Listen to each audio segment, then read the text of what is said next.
तो हमारे साथ जैसा कि मैंने बताया मेहमानों का एक बड़ा पैनल मौजूद है। रक्षा एक्सपर्ट रिटायर्ड मेजर जनरल के सिन्हा हमारे साथ जुड़े हुए हैं। कांग्रेस के प्रवक्ता सुरेंद्र सिंह राजपूत हमारे साथ मौजूद है। साथ ही हमारे संवाददाता नीरज राजपूत और आशीष कुमार सिंह भी जुड़े हुए हैं।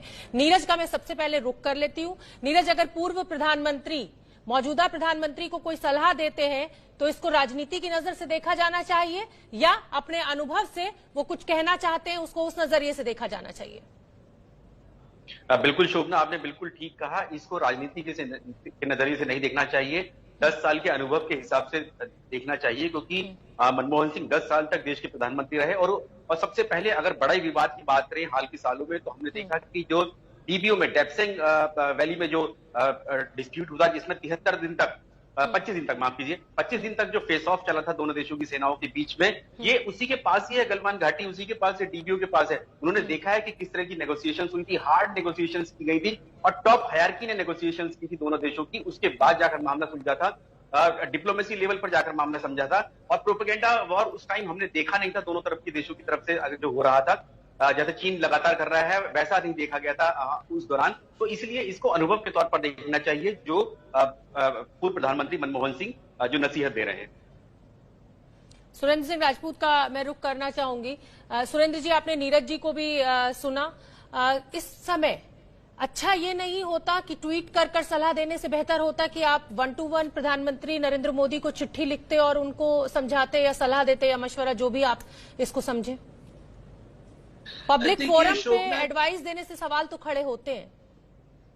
देखिए, सवाल जिसको खड़े करने हैं, जो आईटी के ट्रॉल सवाल खड़े कर रहे हैं, वो शोभना जी सवाल खड़े करें, लेकिन हमें तो अपनी सुझाव, अपनी सलाहें देश हित के लिए, अपनी जितनी भी बातें हैं प्रधानमंत्री जी को करनी है। प्रधानमंत्री जी मिलना चाहते हैं तो प्रधानमंत्री जी का स्वागत प्रधानमंत्री जी के घर में, पूरी कांग्रेस में बगैर किसी समय।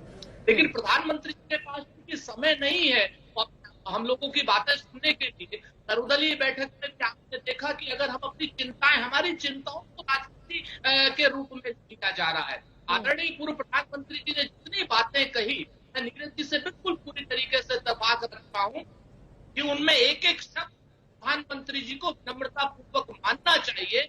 और प्रधानमंत्री जी को उनसे सलाह दी कि आपके शब्द, शीर्ष नेतृत्व शब्द दुनिया में ऐसे जाने चाहिए ताकि षड्यंत्रकारी ताकत आपके शब्दों का गलत अर्थ न लगा सके।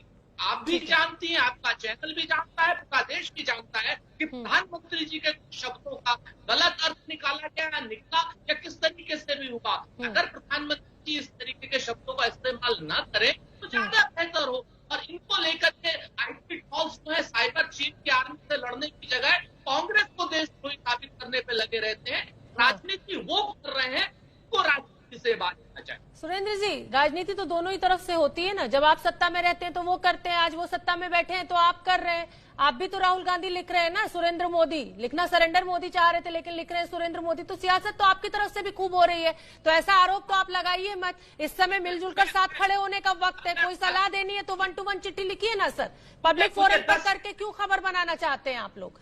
मेजर जनरल, हाँ 10 सेकंड जी, सिर्फ 10 सेकंड। हाँ बोलिए। मैं आपसे सहमत हूं। मैं कतई देश के हित के मामले में शोभना यादव से पूरी तरीके से, शोभना यादव अपनी आवाज को, बात को पूरे जनता में निष्पक्ष रूप से रखती है और हम उसका आदर करते हैं। मैं आपसे सिर्फ इतना कहना चाह रहा हूं कि प्रधानमंत्री पद पर बैठा हुआ शख्स किसी को मौका देता है कोई बात करने का और सामने वाला सुझाव देना चाहता है, तो सुझाव को डाउनग्रेड करने के साथ साथ उसको बेइज्जत करने का पूरा भारतीय जनता पार्टी जब प्रयास करती है तो निश्चित तौर पर राजनीति का बात, राजनीतिक सवाल आए।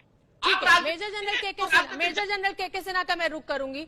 जनरल साहब, जब पाकिस्तान के साथ इस तरीके की कोई भी मुठभेड़ होती है, चाहे बालाकोट हो चाहे जो भी हो, तो प्रधानमंत्री खुद सामने आते हैं। लेकिन चीन के साथ हुआ तो कुछ बयानों का उलट पुलट हो गया और इसी को लेकर आपको लग रहा है कि सियासत हो रही है। सेना के लिए ये कितना घातक है?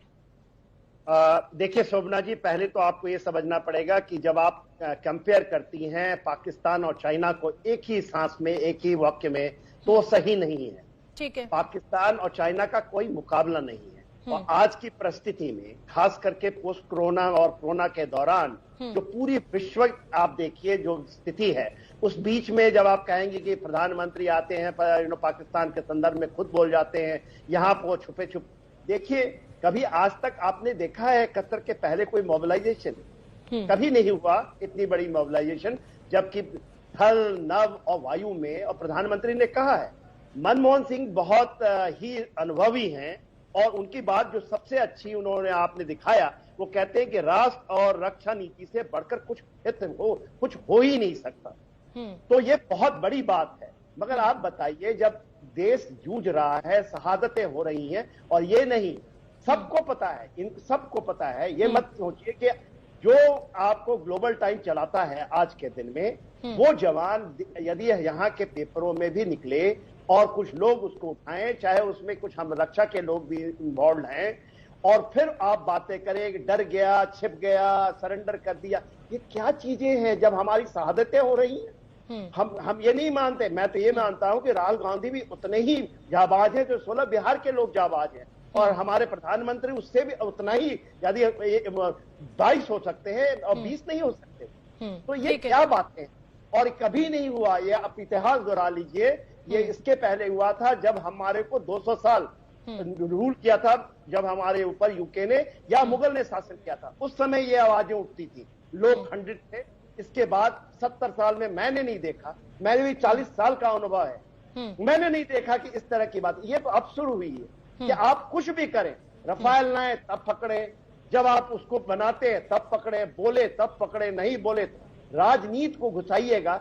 मनमोहन सिंह क्या कह रहे हैं कि राष्ट्र और रक्षा नीति से बढ़कर कुछ नहीं हो सकता। अब तो सबको साथ, जो मैं समझ पाई, हाँ, सिन्हा साहब, मैं जो समझ पाई, क्योंकि मनमोहन सिंह पूर्व प्रधानमंत्री हैं, अगर वो कुछ कह रहे हैं तो आप मानते हैं कि वो एक अच्छा कदम है, लेकिन राहुल गांधी अगर कहते हैं तो वो कहीं ना कहीं राजनीति है। हमारी चर्चा इसी बात पर, रक्षा नीति पर, क्या राजनीति हो रही है? जिस तरीके से पूर्व प्रधानमंत्री मनमोहन सिंह ने सलाह दी है मोदी सरकार को। आशीष मेरे सहयोगी भी मेरे साथ जुड़े हुए हैं। आशीष, प्रधानमंत्री मनमोहन सिंह बहुत ही विनम्र व्यक्तित्व है, और अगर वो अब सलाह दे रहे हैं तो इसलिए क्या उसको राजनीति के चश्मे से नहीं देखा जाना चाहिए? देखिए, जैसा नीरज जिक्र कर रहे थे, former prime minister doctor Manmohan Singh को इस तरह के डिस्प्यूट्स को हैंडल करने का अनुभव बहुत है, 10 साल का अनुभव है। और मुझे लगता है कि जब इतने लंबे अंतराल, आप देखें महीने बीत गए, जैसा कि कहा जा रहा है, जब से इनकर्जन शुरू किया चाइनीज फोर्सेज ने भारतीय परिधि में, 2 महीने के करीब अंतराल होने को आ रहा है, तकरीबन 2 महीना। और इतने समय तक डॉक्टर मनमोहन सिंह अगर चुप रहे हैं और उसके बाद उन्होंने अपनी चुप्पी तोड़ी है और कोई सलाह, कोई सजेशन वो प्रधानमंत्री को सीधे प्रधानमंत्री का नाम लेकर के उसमें दे रहे हैं, तो मुझे लगता है इसको राजनीति के परिधि से अगर भारतीय जनता पार्टी देखती भी है तो भी कम से कम सरकार को ऐसा नहीं देखना चाहिए। एंड आई थिंक पूरे बुद्धि विवेक में प्रधानमंत्री खुद इस बात को एहसास करेंगे कि डॉक्टर मनमोहन सिंह के सजेशंस को अगर पॉजिटिव स्पिरिट में लें तो शायद चाइना से डील करने में आसानी हो सकती है। क्योंकि आप देखें बड़े बड़े डिस्प्यूट्स जो बॉर्डर के हैं, जैसा नीरज जिसका जिक्र कर रहे थे, भारत और चीन के बीच 10 साल में कई बार हुए थे, कई बार, एक बार नहीं कई बार चाइना ने इंकर्जन किया था, भारतीय टेरिटरी में घुसने की कोशिश की थी। तो मुझे लगता है ऐसे समय पे इसको कंस्ट्रक्टिव सजेशन माना जाए। हालांकि एक पॉलिटिकल, आप देखें इनके डॉक्टर मनमोहन सिंह के बयान को, तो एक पॉलिटिकल निशाना उन्होंने बीजेपी के जो पॉलिटिकल एलाइज हैं, जिन लोगों ने ऑल पार्टी मीटिंग के बाद एक ट्वीट के माध्यम से और रिलीजेस के माध्यम से ये कहा था कि बैठक के अंदर प्रधानमंत्री ने कोई बात गलत नहीं कही थी, हम पूरी तरह से सरकार का समर्थन करते हैं, उन पर सीधा निशाना जरूर साधा है। तो थोड़ा बहुत पॉलिटिकल एंगल जरूर है, कुछ ना कुछ इसमें राजनीति जरूर है, लेकिन मुझे लगता है कि उनके रिच एक्सपीरियंस को देखते हुए कहीं ना कहीं मुझे लगता है कि प्रेजेंट गवर्नमेंट और खुद प्रधानमंत्री, और यही लोकतंत्र की खूबसूरती है, यही लोकतंत्र की खूबसूरती है कि हम एक दूसरे को सलाह दें, एक दूसरे को क्रिटिसाइज करें। सवाल पूछना सत्ता पक्ष से या विपक्ष से कहीं भी देशद्रोह नहीं है, इस बात को भी समझाऊंगे। आशीष।